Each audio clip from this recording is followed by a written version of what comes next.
расман муҳорибаи рейтингӣ дар вазни сабук байни 12-ум рақами рейтинг Дамир Исмагулов бо рекорди 24.2 ва 15-ум рақами рейтинг Грант Доусон бо рекорди 19.1 рӯзи 1 июл дар турнири UFC Fight Night. Ассалому алайкум дӯстон, хушомадем ба шабакаи мо. Дар навори имрӯза барои шумо тозатарин ва муҳимтарин хабарҳоро аз ҷаҳони ММО омода кардем. Барои пешравии канали мо лайкро зер карда 3-4 калима комментаре нависен. мо боша наворо оғоз мекунем. доруҳое ки айни замон шумо дида истодаин доруҳои гиёҳии босифат аз ширкати шифофармо мебошад ки шумо имконият доред ки ҳамаи ин доруҳоро бо нархи арзон дастрас кунед. доруҳо барои хунукзадагӣ ва қавӣ кардани мардонагӣ, барои фарбе ва харобшавӣ, барои ришу мӯйсарбарорӣ, барои дарди дил, дарди мушакҳо ва ҳамчунин равғани сиёҳдона ки пайғамбар саллаллоҳу алайҳи васаллам гуфта буд ки ба ғайр аз марг ба ҳамаи дигар дардҳо даво мебахшад. худи ҳозир ба номерҳои дар рӯи экран буда занг зада доруҳои даркории худро харидорӣ кунед ва ҳатман аз номи канали Паҳлавон гап занед. ҳамин гуна шумо ҳам доруҳои даркории худро ба даст меоред ва ҳам канали моро сахт дастгирӣ мекунед. Президенти UFC Дана Уайт гуфт ки муҳорибаи унвонӣ дар вазни вазин байни чемпион Ҷон Ҷонс ва чемпиони пешина Стипи Миочичро кай ташкил кардан мехоҳанд. боварӣ дорам ки Ҷон Ҷонс бо Стипи Миочич сахт ҷангидан мехоҳад. ҷонс ӯро бузургтарин ҷангори вазни вазин дар ҳама замон мешуморад ва орзу дорад ки бо ӯ муҳориба гузаронад. ҷонс Миочичро шикаст додан мехоҳад ва ӯ ғалабаи оддӣ не, балки ғалабаи боваринок ба даст овардан мехоҳад.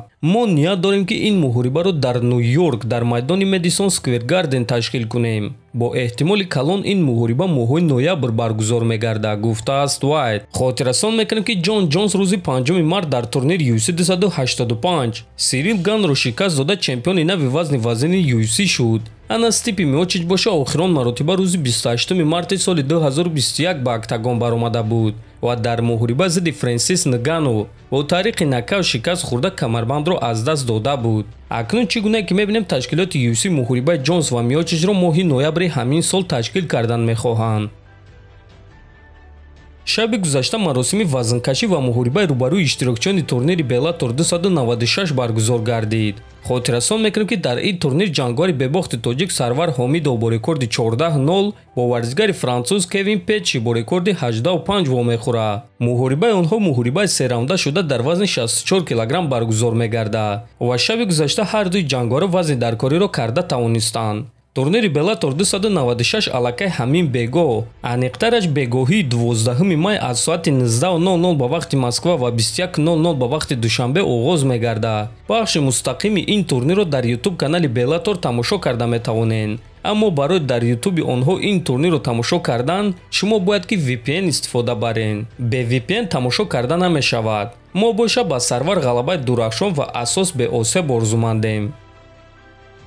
тобови ҷангори вазни 61 кг UFC Умар Нурмагомедов муҳорибаи навбатии худро дар мейн ивент гузаронида метавонад, яъне ки дар муҳорибаи асосии турнир меҷангад. оиди ин чиз амакбачаи ӯ Ҳабиб Нурмагомедов хабар дод. ҳабиб дар саҳифаи инстаграми худ ана ҳамин аксро гузошта чунин суханҳо навишт. имрӯз гуфтушунидҳои ҷиддӣ гузарондем. умар ба наздикӣ дар муҳорибаи асосии UFC баромад мекунад, навиштааст ҳабиб. худи умар бошад дар твиттер чунин суханҳо навишт. ман аллакай муҳориба дорам. ин аз ҳама баромади беҳтарини ман мешавад, навиштааст Нурмагомедов. дӯстон, ба фикри шахсии шумо рақиби Умар Нурмагомедов кӣ шуда метавонад? метавонед фикротонро нависед. мо боша мегузарем ба дигар хабар. шаби гузашта ҷангори бебохти тоҷик Нурулло Алиев ба Узбекистон сафар карда дар он ҷо пресс-конференсия ва мастер-класс гузаронид. ҳамчунин Алиев бо ҷавонони узбек ҳамсӯҳбат шуда бо онҳо аксбардорӣ кард. биёед тамошо мекунем ки чӣ гуна ӯро дар Узбекистон пешвоз гирифтанд.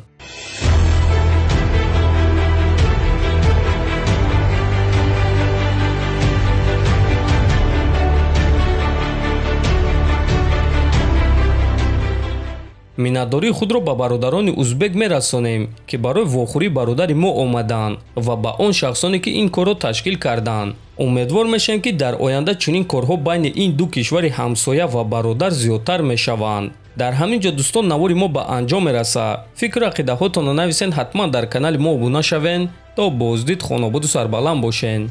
салом алейкум бародаро. Футболкае ки ҳозир дар пеши ман мебинед, ҳамаи амино качествои люксае. Яъне мешӯиша, на свет шагун мекунад, на ранг шагун мекунад, на размер шагун мекунад, на ранги афтоб задагӣ мешавад. Нархошон 1,5 но саросема нашавед. Ман дар охири видео мегӯм ки иёра чӣ хел арзон бояд ба даст биёред. Ҷогиро ҳастанд, брижҳое ки кисаҳошон ҳам хеле ҳастанд. Ду намуд, яъне ду свет, ҳардаш як качествои ду свет, сиёҳ ва сери. Нархошон 1750 рубл. Боз ҳам мегӯм, шумо саросема нашавед. Дар охири видео мегӯм ки чӣ гуна бояд инҳоро арзон бо як нарх ҳамаша оптум дастрас кунед. Ва мегзарем ба қисмати обувҳо. Обувҳо ҳастанд, нархошон 2300, 2200. Adidas чӣ гуна як дидем? Бояд ҳай дига Adidas? Ну, пожалуйста. Naviber. Nike 1700. Ина ятаи дига Easy, нархш 1,5 ҳаста 1,88 но размери ё кам мондаги. Нархҳое ки то ҳозир гуфтум, хушуд дар ёдтон гирифта бошед, ака гӯш кунед. Ҳамаи ана ҳамёра, якта футболка Naviber, якта ҷогер тоже Naviber ва якта дига обув Naviber ба кадом ба шарте ки кадом размере ки мол набоша ва дар шумо туғри бигира. Ҳамаи ҳами се чиз вибр мекунед, ҳамагӣ нархи 3500 рубл барои шумо мо пешкаш мекунем. Якта футболка, якта брижа, якта обув. Номере ки дар рӯи экран мебинед, дар тамос шавед. Иншоалло ки мо дархости шуморо оформид карда ба шумо дастрас мекунем. Доставка любой станции метро дар территорияи Москва бепулай дига шаҳрҳо тариқи почта Россия равон карда мешавад ва инчунин ба Тоҷикистон. Шитобед то дер накунед бародаро, главни успех кунед, барои ки количествашон ограничае. Охири бора кам мондагия размеру. Ораям қар успех кунед бародаро.